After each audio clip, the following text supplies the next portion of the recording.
ഏവർക്കും കഥാലോകത്തിലേക്ക് സ്വാഗതം. കൂട്ടുകാരെ, ഇന്ന് നമുക്കൊരു കുഞ്ഞു കഥ കേട്ടാലോ?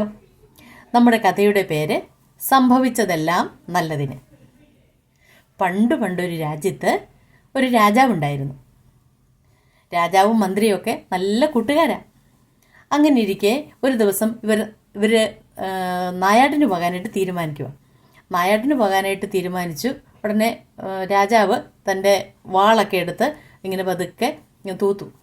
ഇങ്ങനെ തൂത്തുകൊണ്ടിരുന്ന സമയത്ത് പെട്ടെന്ന് രാജാവിൻ്റെ വിരലിൻ്റെ അറ്റം അങ്ങ് മുറിഞ്ഞുപോയി.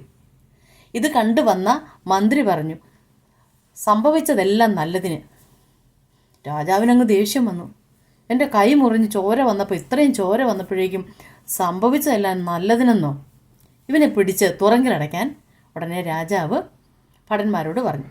മന്ത്രിയെ പിടിച്ച് ഭടന്മാർ തുറങ്കിലടച്ചു. രാജാവ് ഉടനെ മറ്റുള്ള ഭടന്മാരെയൊക്കെ കൂട്ടി നായാട്ടിനും പോയി. കാട്ടിൽ പോയി നായാട്ടങ്ങനെ മുറുകി വന്ന സമയത്ത് ഇവർ വലിയ വനത്തിൻ്റെ ഉൾഭാഗത്തേക്ക് കടന്നുപോയി. അങ്ങനെ കുറച്ചങ്ങ് ചെന്ന് കഴിഞ്ഞപ്പോഴേക്കും രാജാവ് അങ്ങ് ഒറ്റപ്പെട്ടു. കുറേ കാട്ടാളന്മാർ വന്ന് രാജാവിനെ അങ്ങ് പിടിച്ചു കെട്ടി. രാജാവ് നോക്കുമ്പം വലിയ തീയൊക്കെ കൂട്ടിയിട്ടേക്കുന്നു. കുറേ കാട്ടാളന്മാർ അവിടെ കിടന്ന് നൃത്തമൊക്കെ വെക്കുന്നു.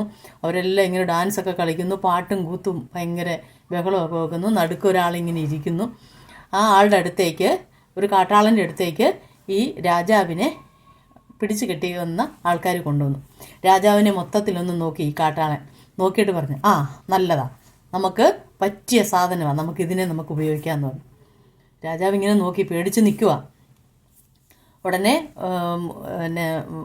രാജാവിന് വേണ്ടിയിട്ട് കുറച്ച് തയ്യാറെടുപ്പുകളൊക്കെ അവിടെ അങ്ങ് നടത്തി. ആ തയ്യാറെടുപ്പുകൾ നടത്തിയത് എന്താ? രാജാവിനെ ബലി കൊടുക്കാൻ വേണ്ടിയുള്ള തയ്യാറെടുപ്പുകൾ. അവിടെ നടക്കുന്ന ആ ഒരു ഹോമകുണ്ഡത്തിൻ്റെ അടുത്തേക്ക് രാജാവിനെ കൊണ്ടുപോയി രാജാവിൻ്റെ തല വെട്ടാനായിട്ട് അവർ കൊണ്ടുപോവുകയാണ്. അതിന് മുമ്പായിട്ടൊരു ശരീര പരിശോധനയുണ്ട്. ഈ ശരീര പരിശോധനയിൽ രാജാവിനെ അടിമുടി പരിശോധിച്ച് വന്നപ്പം ഒരു കുഴപ്പവുമില്ല, യോഗ്യനാണെന്ന് കണ്ടു. അവസാനം ഈ വിരലിൻ്റെ അറ്റം മുറിഞ്ഞു പോയേക്കുന്നത് ഒരാൾ കണ്ടുപിടിച്ചു. ഇത് കണ്ടിട്ട് അയാൾ പറഞ്ഞു, ഇയാൾ വികലാംഗനാണ്.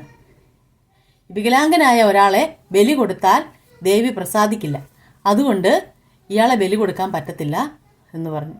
അങ്ങനെ രാജാവിനെ അവർ വിട്ടയക്കുകയാണ്. പിടിച്ച് കാട്ടിൽ കൊണ്ടുവന്ന് തിരിച്ചു വിട്ടു.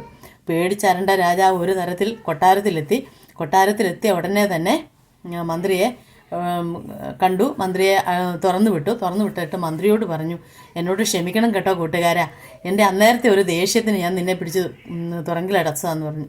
ഉടനെ കാട്ടിൽ സംഭവിച്ച കാര്യമൊക്കെ രാജാവ് മന്ത്രിയോട് പറഞ്ഞു. ഉടനെ മന്ത്രി പിന്നെയും പറഞ്ഞു, സംഭവിച്ചതെല്ലാം നല്ലതിനെന്ന് പറഞ്ഞു. പിന്നെ നീ എന്താ ഇങ്ങനെ പറയുന്നേ? അല്ല, അങ്ങ് എന്നോട് നന്ദിയൊന്നും പറയേണ്ട കാര്യമില്ല.